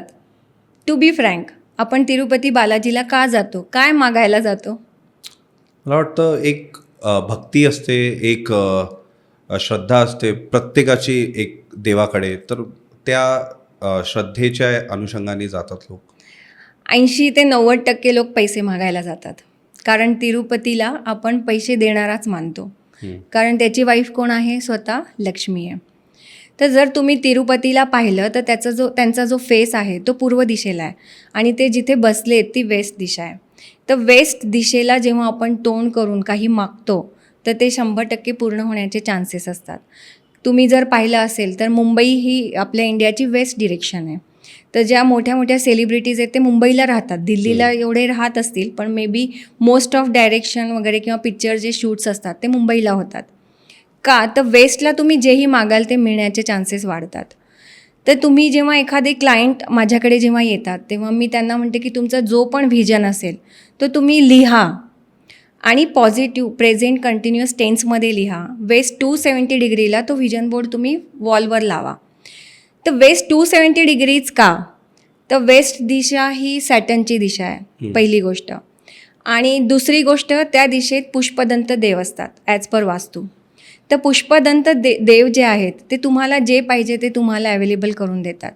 आता हे क्रॉस चेक जर तुम्हाला करायचं असेल ना, तुम्ही आज तुमच्या घरी जा आणि घराचं वेस्ट 270 डिग्री चेक करा. जर तिथे एखादा शूज पडला असेल ना तर विदिन 1 इयर तुमच्याकडे खूप शूज येतील. तिथे जर तुमचे कपडे ठेवलेले असतील ना तर तुमच्या घरात तुम्ही ऑब्झर्व कराल खूप कपडे आहेत. म्हणजे अनकॉन्शियसली ती एनर्जी फ्लो होती आहे, पण आपल्याला माहीत नाही की ही वेस्ट 270 डिग्रीमध्ये ठेवली आहे म्हणून ही वाढती आहे. तर तुम्हाला एक खूप छान अजून एक रेमेडी मी सगळ्या क्लायंट्सला देऊ इच्छिते की तुमच्या मुलाला एखादा विषय हार्ड जातो आहे तर तुम्ही वेस्ट 270 डिग्रीला त्याचे सगळे बुक्स ठेवा. फॉर एक्झाम्पल त्याला मॅथ्स हार्ड जातो आहे तर त्याची बुक वेस्ट 270 डिग्रीला ठेवायची, त्याला म्हणायचं तिथून घे अभ्यास कर, परत तिथे ठेव. तर त्याने प्लस पॉईंट काय आहे की त्याची मॅथ्समध्ये इंटरेस्ट वाढेल, कारण तिथे तुम्ही जेही ठेवाल त्याला डबल होईल. राईट. मॅम, जसं बिझनेस आणि बिझनेस फ्लरिश व्हायला तुम्ही बऱ्याचशा रेमेडीज शेअर केल्यात, पण तितकंच महत्त्वाचं आजच्या डेटमध्ये स्पेशली जो खूप रेलेव्हंट ॲस्पेक्ट आहे ते पर्सनल रिलेशनशिप्स. लोक त्याला पण घेऊन बरेच स्ट्रेस्ड असतात हल्ली, आणि जो रेशो आधीच्या काळाची जर तुलना केली ज्याच्यामध्ये डिवोर्स रेट्स होताना, सेपरेशन्स होताना आपल्याला इतके बघायला मिळतात, तर त्या संदर्भातनं हा माझा प्रश्न आहे तुम्हाला. जे न्यू एज कपल्स आहे, जे लोक आता लग्न करत आहेत, त्या लोकांकरता जेव्हा ते लोक, कारण आपल्याकडे पत्रिका बघणं काही नवीन नाही आहे, आधीपासून बघतात, पण तरी पत्रिका जुळल्यानंतर पण असे बरेच लग्न असतात, बरेच रिलेशन्स असतात जे आज आपल्याला ब्रेक होताना दिसतात. तर मग त्यांच्या पत्रिका बघण्यामध्ये काही चुका होतात की काही पॅरामीटर्स आहेत ते त्यांनी बघायला पाहिजे पण ते बघत नाहीत आणि त्यांना नजरअंदाज करतात, की एक्झॅक्टली होतं काय, म्हणजे का मग ते रिलेशनशिप्स टिकत नाहीत आणि याच्यामध्ये एक्झॅक्टली दोष कुठे आहे? आधीच्या काळात बायकांवर अशी चॉईस करण्याची ऑप्शन नव्हते. घरचे जिथे म्हणायचे ते लग्न करायचे. पण आता मुली खूप मॉडर्न आहेत, त्या स्वतः कमवतात, सगळं करतात. पत्रिका जुळते असं जेव्हा कोणी म्हणतं, तर मी जेव्हा पत्रिका जुळवते एखाद्याची तर मी त्या मुलीला बसवून सगळं सांगते की पहा, फक्त पत्रिका आणि गुण जुळणं एवढंच इनफ नसतं. फॉर एक्झाम्पल, त्या मुलीचा मून आणि व्हीनस खूप छान आहे, म्हणजे ती प्रेमळ पण आहे आणि ती लविंग पण आहे, किंवा ती सगळ्यांचं ऐकते पण, खूप लविंग नेचर आहे. आणि सेम मुलाचं पण आहे, तर दोघांची पत्रिका जुळाली असं आपण समजतो. पण मुलाचा सन ज्या घरात आहे त्याच्यात तो ॲग्रेसिव्ह आहे. आता प्रॉब्लेम कुठे येतो? ही लविंग आहे, ही केअरिंग आहे, हिला पण एक्सपेक्ट काय राहणार की तो लविंग आणि केअरिंग असावा, पण तो ॲग्रेसिव्ह आहे, त्याला राग खूप येतो. मग तेव्हा मी त्या मुलीला एक गोष्ट सांगते की पहा, फक्त गुण मिळणं जरुरी नाही आहे, असा असा त्याचा नेचर आहे, तो तुला ॲक्सेप्ट आहे तर तू पुढे जाऊ शकते. तर त्याच्यात चान्सेस खूप कमी होतात डायवॉर्सचे, कारण दोघांना एकमेकांचा नेचर ऑलरेडी कळालेला असतो. सेकंड थिंग, अशा पण केसेस येतात, माझ्याकडे एक आता रिसेंट एक केस आली होती. दोघं हजबंड वाईफ खूप छान लेवलला जॉब करत आहेत, चांगला पेमेंट आहे, सॅलरी आहे, सगळं आहे. आता ती जी मुलगी आहे ती 6 महिन्यांपासून वेगळी राहते आहे. तर तो मुलगा कन्सल्टन्सीसाठी घेऊन आला. आता त्यांचा रिझन काय आहे त्या मुलीचा की हा ड्रिंक करत नाही, हा मुलींशी जास्त बोलत नाही, म्हणून मला डायवॉर्स हवा आहे. तर असे पण काही रिझन असतात. तर इथे जर आधीच त्यांनी एकमेकांचं समजून घेतलं असतं बिहेवियर, किंवा एकमेकांची पर्सनॅलिटी समजली असती, तर असं ह्या टोकापर्यंत कधी विषय येतच नाही. मग पण असे पॅरामीटर्स आहेत जे आधी लोक बघायचे आणि किंवा आता आधी बघायला पाहिजे होते पण बघत नाहीत. मी स्पेशली पत्रिकेच्या दृष्टिकोनातून विचारतो आहे तुम्हाला, असं काही तुम्हाला जो ट्रेंड आहे जो तुम्हाला असं वाटतो आता त्याला जास्ती प्रामुख्याने बघितलं जातं? हो, ॲक्च्युली जेव्हा आपण पत्रिका पाहतो तर फक्त गुण न पाहता त्यांचे नक्षत्र, अंतर्दशा, दशा हे जर सगळं चेक केलं ना तर त्या माणसाचं पूर्ण रोबोटसारखा तो समोर येतो. म्हणजे त्याला कसल्या हॅबिट्स असतील, काय असतील, की बऱ्याचदा आपण पुढच्याला खरं सांगू शकत नाही, पण पत्रिकेवाईज ते निघून जातं. पण तेव्हा एकमेकांबद्दल जर जास्त नॉलेज यायला लागलं, कळालं, तर खूप छान रिलेशन टिकतो आणि छान राहतो. पण मंगळ दोष, कारण पत्रिका म्हटल्याबरोबर पहिले सगळ्यात जो विचार येतो तो म्हणजे मंगळ दोष याच्यात असेल त्याच्यासाठी काय मग तुम्ही रेकमेंड करतात, काय सजेस्ट करता तुम्ही? कारण त्याच्यातही बऱ्याचशा गोष्टी बरेच वेगवेगळे लोक वेगवेगळं सांगतात. बऱ्याचदा माझ्याकडे जे क्लायंट्स येतात ते म्हणतात मला मंगळ आहे आणि मीथ आहे की मंगळ असणं वाईट आहे, ही मीथ आहे. मंगळ ज्याच्या पत्रिकेत मंगळ आहे ना तो सगळ्यात छान बिझनेसमॅन आहे किंवा बिझनेस ओनर आहे किंवा बिझनेस वुमन आहे. मंगळ म्हणजे काय की काहीतरी एक्स्ट्रा तुमच्या पत्रिकेत तुमच्या चार्टमध्ये देवानी दिलं आहे. जर तुमच्यात विजडम असेल तर तो एक्स्ट्रा विजडम आहे. तुम्हाला जर एखादी कॉन्फिडन्स पाहिजे असेल तर ज्याला मंगळ आहे त्याचा कॉन्फिडन्स पण खूप हाय लेवलचा असतो. आता इथे प्रॉब्लेम काय येतो की ती मुलगी ओव्हर कॉन्फिडंट आणि हा मुलगा एकदम लो. मग जनरली काय होतं की त्या मुलाला वाटायला लागतं ही खूपच ओव्हर कॉन्फिडन्स आहे, हिला खूपच मला डॉमिनंट करते, असं त्याला फिलिंग येतं. आणि म्हणून डायव्होर्सची रेशो मंगळ असेल आणि दुसऱ्याला मंगळ नसेल तर येतात. पण ह्यात पण जर त्यांनी अंडरस्टँडिंग ठेवली की हिला मंगळ आहे, मला नाही आहे, ही डॉमिनंट राहणार आहे, हे जर त्यांनी ॲक्सेप्ट केलं तर डायव्होर्सचे चान्सेस कमी होतात. दुसरी गोष्ट एक खूप छान रेमेडी आहे की पारणे तालुका आहे पुण्याच्या जवळ, तिथे एक मंगळाचा गणपती आहे जे खूप कमी लोकांना माहिती आहे आणि खूप जुना मंदिर आहे.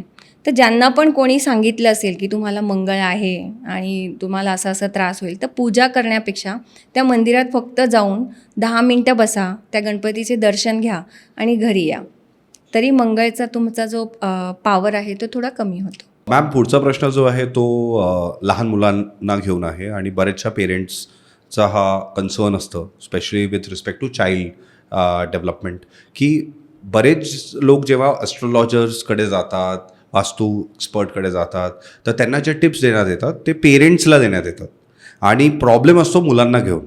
तर अशा लोकांसाठी, कारण मुलांना ऑब्व्हियसली मॅनिप्युलेटिव्ह असतात, लहान असतात, त्यांना कळत नसतं, सो हे सगळ्या सर्कमस्टान्सेसमध्ये बरेचसे सोल्युशन्स जे असतात ते पेरेंट्सला घेऊन असतात. तर तुम्ही या सगळ्यांना कसं बघता? मी जनरली हा विचार करते की मुलांना एज्युकेट करा, त्यांना जबरदस्ती कुठली रेमेडी देऊ नका. आणि मुलांसाठी खूप छान छान रेमेडीज आहेत आणि खूप सिम्पल आहेत की ज्यांनी त्यांची माइंडसेट पण चेंज नाही होणार. फॉर एक्झाम्पल, मुलगा खूप जास्त खोटं बोलतो आहे, सारखं खोटं बोलतो आहे की मला समजा अभ्यास नसेल केला तरी म्हणेल मी केला, आणि आईला कळतं की तो खोटं बोलतो आहे. अशा वेळेस आईने त्याच्याबरोबर त्याला एज्युकेट तर करणं गरजेचंच आहे. त्याच्याबरोबर ग्रीन कलरचे जे खजूर येतात ते जर त्याला खायला दिले तर त्याचं खोटं बोलण्याचं लिमिट कमी होतं. सेकंड, जर तुम्ही ऑब्झर्व केलं तर आपल्या सगळ्यांमध्ये एक प्रॉब्लेम आहे, कन्सिस्टन्सी. तुम्ही एखादी रील पहा किंवा एखादा पिक्चरही पहा, त्यातही ॲड आलं तरी आपण लगेच चेंज करतो का? आता आपल्या सगळ्यांना कन्सिस्टन्सीचं चॅलेंज आहे, तसाच सेम मुलांना पण आहे. आता ह्याची सिम्पल रेमेडी जर मी तुम्हाला सांगितली तर तुम्ही आधी पाहिलं असेल आपण सरस्वती काढतो दसऱ्याला.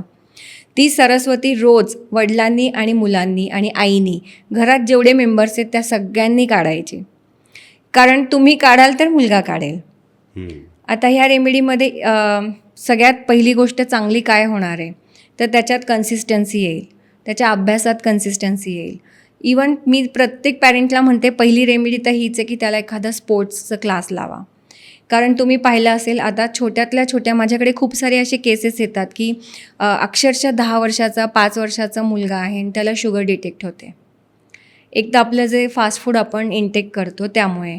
तर सगळ्यात पहिली रेमेडी तर प्रत्येक पॅरेंट्सला मी देते की तुमच्या मुलाला सगळ्यात आधी जवळ कुठे पण एखादा स्पोर्ट्सचा क्लास लावा. मॅम, म्हणजे हे जरी सगळे फॅक्टर्स जे तुम्ही सांगत असलात बऱ्याच आपल्या कंट्रोलमध्ये आहेत, पण असे पण फॅक्टर्स आहे, कारण हा माझा जो पुढचा प्रश्न आहे तो यालाच घेऊन आहे की जरी तुम्ही मुलांना दिलं हे सगळे टिप्स किंवा पेरेंट्सलाही दिलं टिप्स, एक्सटर्नल फॅक्टर्स असतात ज्याच्यामध्ये मी ज्या घरी राहतो आहे तो एक घर माझंच नाही आहे. ते आजच्या डेटमध्ये मॅक्सिमम लोक, स्पेशली मुंबईसारख्या ठिकाणी, Tier 1 सिटीजमध्ये जेव्हा तुम्ही बघता ओन्ड अपार्टमेंट्स कमी आहे आणि रेंटेड अपार्टमेंट्सचं प्रमाण खूप जास्ती आहे. बरोबर. तर अशा केसेसमध्ये कंट्रोल द कंट्रोलेबल्स आपण म्हणतो, तर कितपत ओनर्स आणि टेनंटची जी डायनॅमिक्स असतं ते कितपत कंट्रोलेबल आहे आणि त्यामध्ये या सगळ्या फॅक्टर्सवर किती परिणाम होतो ॲस्ट्रॉलॉजी आणि वास्तूच्या पर्स्पेक्टिव्हने? सगळ्यात पहिली गोष्ट, जर तुम्ही रेंटल राहत असाल आणि त्या वास्तूमध्ये काही दोष असतील तर ते दोष तुम्हाला सांगावे नाही लागत, तुम्हाला फील व्हायला लागतात. फॉर एक्झाम्पल, तुम्हाला रेंट देणंसुद्धा कठीण होऊन जातं किंवा तुम्ही त्या वास्तूत राहायला गेला आणि तुम्हाला सारखं सर्दी खोकला होतो आहे, तुम्हाला त्रास होतो आहे, ताप येतो आहे किंवा तुमच्या बिहेवियरमध्ये खूप अँगर वाढला आहे. जर ह्या सगळ्या गोष्टी तुम्ही तिथे राहायला गेला आणि तुम्हाला फील होत असतील किंवा रिलेशनशिपमध्ये भांडणं रेशो वाढतो आहे, तर समजा की त्या वास्तूमध्ये दोष आहे. अशा वेळेस जो रेंटल राहतो त्यांनी आणि जो ओनर आहे दोघांनी मिळून रेमेडी केली तर त्याचे 100% रिझल्ट्स येतात. कारण जी प्रॉपर्टी आहे ती ओनरच्या नावावर आहे, म्हणून त्या प्रॉपर्टीचे साईड इफेक्ट्स त्यांनासुद्धा फेस करावे लागतात आणि तिथे राहणाऱ्याला पण. तर दोघांनी जर रेमेडी केली तर नक्कीच त्याचे रिझल्ट्स खूप चांगले येतात. आणि तसंच त्याचबरोबर जेव्हा एखाद्या पर्सनॅलिटीला डिस्क्राईब करायचं येतं किंवा सायकोलॉजिकल ॲस्पेक्ट स्टडी करायचा जेव्हा संबंध येतो, बऱ्याचदा असं होतं की त्याची सिग्नेचर, त्याची हँडरायटिंग स्टाईल कशी आहे आणि त्यावर त्याचे ट्रेट्स ओळखल्या जातात. आणि यालाच जर मी ॲस्ट्रॉलॉजीच्या दृष्टिकोनातून बघितलं तर मग अशा लोकांना जेव्हा काउन्सिल करायची वेळ येते की तुम्ही कसं याच्यामध्ये इम्प्रूव्हमेंट आणू शकता, तर त्या लोकांना तुम्ही काय ॲडवाईस करणार आणि हे कितपत तेवढं रेलेव्हंट आहे? कारण जितके लोक आहेत तेवढ्या वेगळ्या टाईपचे हँडरायटिंग्ज आणि सिग्नेचर स्टाईल्स तुम्हाला बघायला मिळतात. बरोबर. आणि यालाही घेऊन बरीच वेगवेगळ्या स्कूल ऑफ थॉट्स आहे, वेगवेगळ्या थ्योरीज आहे. तर याला तुम्ही कसं बघता? सगळ्यात आधी आपल्या इंडियातले खूप फेमस आहेत नरेंद्र मोदी. तुम्ही जर त्यांची सिग्नेचर जर तुम्ही पाहिली तर एकदम सिम्पल फॉर्ममध्ये आणि वरचा जो दी आहे त्याला खूप मोठ्या लेवलला त्यांनी कर्व केलेला आहे. ट्रम्पची जर सिग्नेचर पाहिली तर काहीतरी कॉम्प्लिकेटेड आहे त्यात. तर प्रत्येक बिझनेस ओनर जो बिझनेस करतो त्याच्या बिझनेस वाईज त्याची सिग्नेचर चेंज होते. फॉर एक्झाम्पल, कोणाचा बिझनेस असा आहे की त्याला दुसऱ्यांना दाखवायचं नाही आहे तर त्याची सिग्नेचर थोडी कॉम्प्लिकेटेड असायला पाहिजे. आता एखाद्याचा बिझनेस आहे ज्याला सगळ्यांना नोन पाहिजे तो किंवा फेमस व्हायला पाहिजे, तर त्यांनी सिग्नेचर एकदम सिम्पल करायला हवी. 2 गोष्टी मी तुम्हाला इथे सजेस्ट करेल की जेव्हा तुम्ही सिग्नेचर करता तर फर्स्ट अल्फाबेट जो असतो त्याला तुम्ही जर ऑब्झर्व केलं, कोणी सर्कल केलं असेल त्या अल्फाबेटला, तर तो इंट्रोवर्ड माणूस राहतो. आता बरेच क्लायंट्स असे पण येतात की जे खूप जबरदस्ती आलेले असतात, कोणाच्या बायकोनी जबरदस्ती घेऊन आलेली असते. तर जेव्हा मी सिग्नेचर पाहते ऑन द स्पॉट त्यांना विचारते तुम्ही इंट्रोवर्ड आहात का, आणि त्यांना थोडं ट्रस्ट यायला लागतं की कारण आपण बरोबर प्रेडिक्ट केलेलं असतं. जसं ते तो सर्कल काढतात ते इंट्रोवर्ड त्यांचं कमी व्हायला लागतं आणि ते स्वतः होऊन लोकांबरोबर बोलणं सुरू करतात. सेकंड एक खूप छान आहे, पैसा सगळ्यांना आवडतो आणि तुम्ही सिग्नेचर करता किंवा तुमची हँडरायटिंग जेव्हा करता तर तुमचा जो जी आणि वाय आहे त्याला पूर्ण लिहायचा, पूर्ण कंप्लीट केलं तर पैसे सेव्ह होतात. एक खूप छान क्लायंटचं उदाहरण मी तुम्हाला सांगते. एक लेडी होती, तिचे मिस्टर गुजरातला जॉबला होते आणि त्यांचा ट्रान्सफर पुण्यात होत नव्हता आणि त्यांना खूप छान छोटंसं बाळ होतं आणि ही इथे जॉब करत होती. पण आता प्रॉब्लेम असं आहे की एकटी लेडी घर नाही चालवू शकत, कारण बाळाला सांभाळणं, जॉब करणं हे पॉसिबल नव्हतं. ती माझ्याकडे आली, मी तिचं आणि तिच्या मिस्टरांची सिग्नेचर बदलली आणि विदिन 2 months त्यांचं ट्रान्सफर परत पुण्यात झालं. तर अशी खूप सक्सेसफुल स्टोरीज आहेत ज्यांची सिग्नेचर किंवा हँडरायटिंग बदलल्याने सुद्धा त्यांच्या लाईफमध्ये खूप पॉझिटिव्ह चेंजेस आले. खूप इंटरेस्टिंग आहे मॅम हे सगळे ॲनेक्डोट्स जे तुम्ही शेअर करत आहे.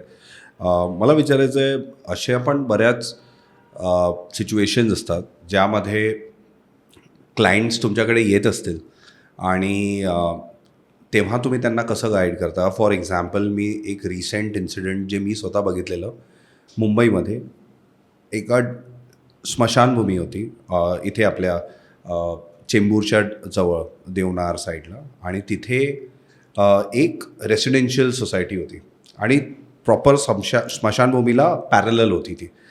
आता इतका पैसा इन्व्हेस्ट केल्यानंतर एका बिल्डरनी, अर्थात ती तो सोसायटी बंद करून किंवा त्यांनी जस्ट सेल करायला त्याला आय एम शुअर त्याचे चॅलेंजेस राहत असतील. पण जेव्हा असे प्रॉब्लेम्स घेऊन क्लायंट्स येतात तुमच्याकडे, तेव्हा तुम्ही मग त्यांना कसं काउन्सिल करता?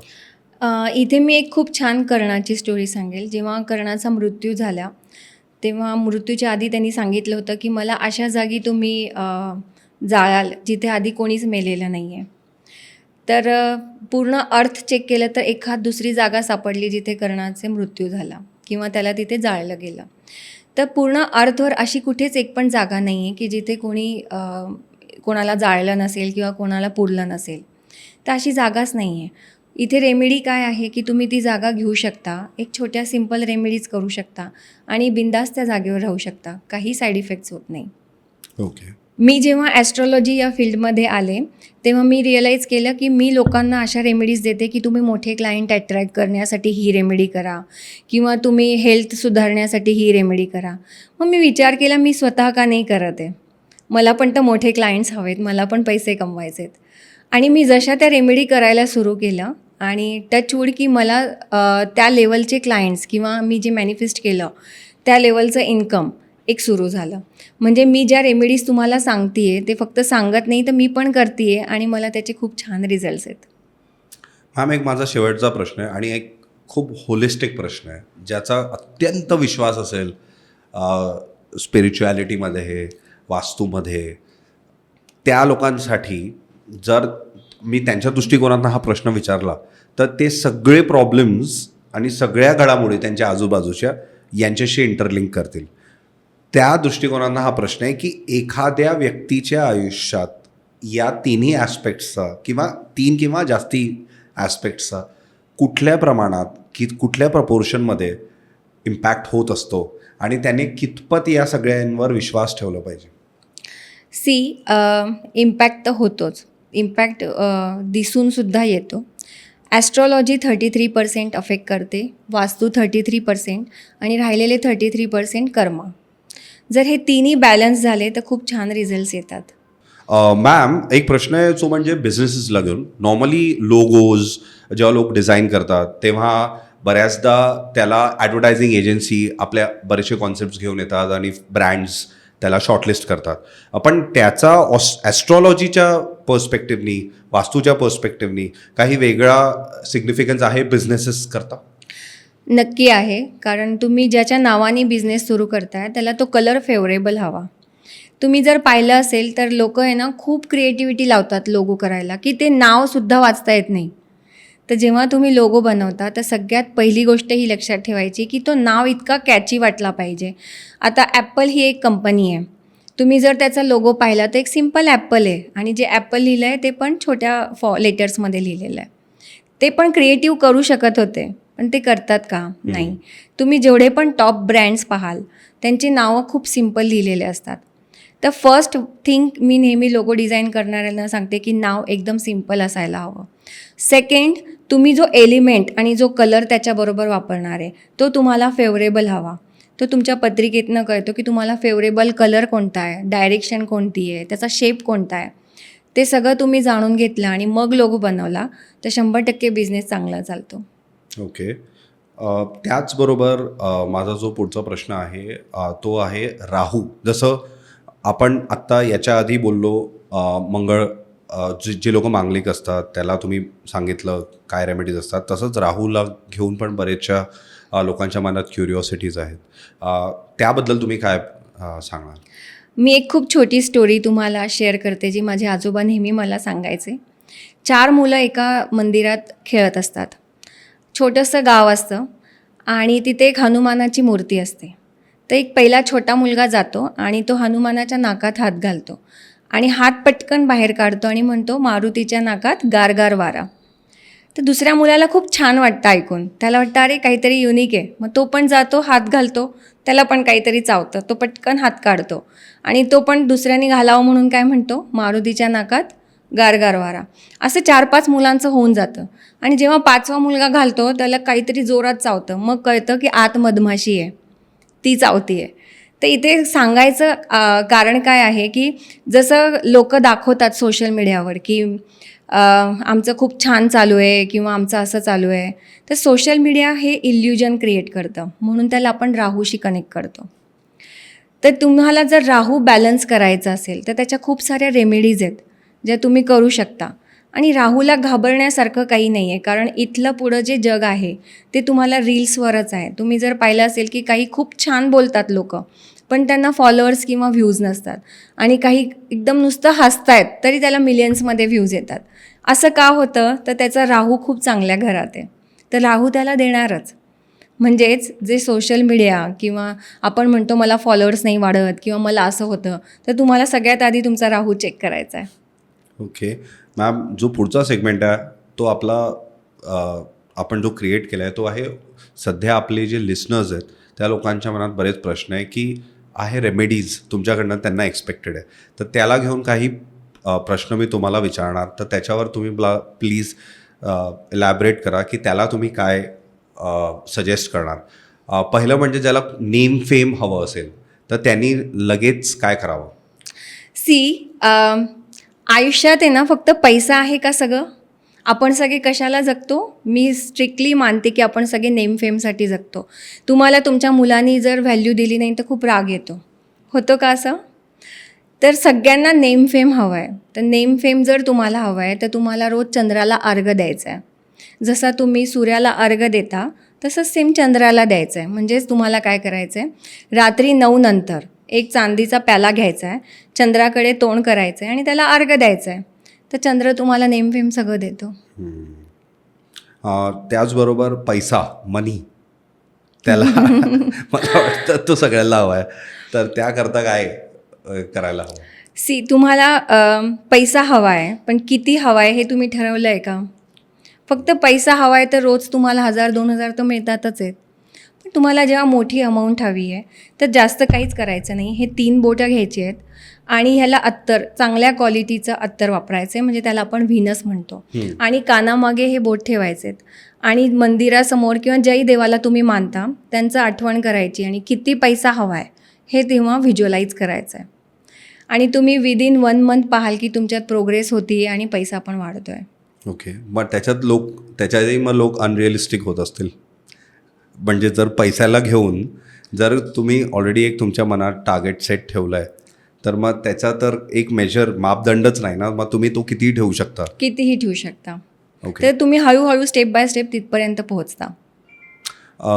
त्याचबरोबर असे बरेच आजच्या डेटमध्ये कपल्स आहेत ज्या लोकांना जर मूल होत नसेल आणि बरेच अशा टाईपचे प्रॉब्लेम्स फेस करत असतील, त्या लोकांना तुम्ही काय रेकमेंड करणार? एक अष्टलक्ष्मीचा फोटो असतो, संतान लक्ष्मीसुद्धा म्हणतात त्यांना. तर संतान लक्ष्मीचा फोटो तुम्ही घ्या, रोज त्याचे पाया पडा आणि तुम्हाला रिअलाईज होईल. कारण माझ्या क्लायंटमध्ये जर तुम्ही पाहिलं तर 10 पैकी 8 लोकांना त्याच्यानंतर मूलबाळ झालेत. तर तुम्हाला फक्त संतान लक्ष्मीचा फोटो अपलोड करायचा आहे, डाउनलोड करायचा आहे आणि रोज त्याचे पाया पडायचे आहे. ओके, आणि मॅम हा प्रश्न सगळे मॅक्सिमम लोकांनी विचारला आहे, तो म्हणजे वेट लॉस. वेट लॉस करण्याकरता काय तुम्ही रेकमेंड करणार? खूप सिम्पल रेमेडी आहे आणि मी तर म्हणेल सगळ्यांनी करावी. साऊथ ऑफ साऊथ वेस्ट जी डिरेक्शन आहे तिथे रोज अर्धा तास बसायचं आहे. तुम्ही तुम्हाला जे तुमच्या लाईफमध्ये नको आहे, म्हणजे कोणाला समजा खूप लोन असेल त्याला लोन कमी करायचं आहे, तर त्यांनी ती फाईल साऊथ ऑफ साऊथ वेस्टला ठेवायची. वजन खूप झालं आहे ते कमी करायचं आहे, तर स्वतः साऊथ ऑफ साऊथ वेस्टला रोज बसायचं अर्धा तास. आणि मी तुम्हाला असे एक्सपिरियन्स सांगेल की लोकांचे खरंच झालेत, म्हणजे ज्यांचं 108 किलो वजन होता ते डायरेक्ट 80वर आलेत. पण ही प्रोसेसला थोडा वेळ लागतो. म्हणजे तुम्ही म्हणाल मी आज बसले उद्या 1 किलो कमी झालं, असं नाही, पण डे बाय डे तुमचं वजन कमी होतं त्याने. Okay ma'am, thank you. आपण ऑलमोस्ट एंडकडे आलो आहे पॉडकास्टच्या. मला वाटतं आजचा जो आपला पॉडकास्ट झाला आहे आपल्या ऑडियन्सला स्पेशली नवीन वर्षासाठी प्लॅन करताना खूप उपयुक्त ठरेल, मला त्याचा विश्वास आहे. आणि थँक्यू, तुम्ही इतका वेळात वेळ काढून आलात आणि आय होप तुम्हाला पण तितकीच मजा आली जितकी आम्हाला आली. खूप छान. Thank you. Okay, thank you so much once again ma'am. Thank you. आजचा एपिसोड तुम्हाला कसा वाटला हे आम्हाला कॉमेंट बॉक्समध्ये नक्की कळवा आणि त्याचबरोबर ॲस्ट्रॉलॉजी आणि वास्तू या विषयांवर तुमची काहीही क्वेरीज असतील तर तुम्ही अर्चना मॅमशी डिरेक्ट संपर्क साधू शकता. त्यांचे डिटेल्स आम्ही खाली डिस्क्रिप्शन बॉक्समध्ये शेअर करतोय. आणि त्याचबरोबर आजचा एपिसोड लाईक, सबस्क्राईब आणि शेअर करा, जास्तीत जास्त लोकांपर्यंत पोहोचवा. आणि त्याचबरोबर आणखी कुठले टॉपिक्स तुम्हाला देसी पॉडवर बघायला आवडतील आम्हाला नक्की कळवा.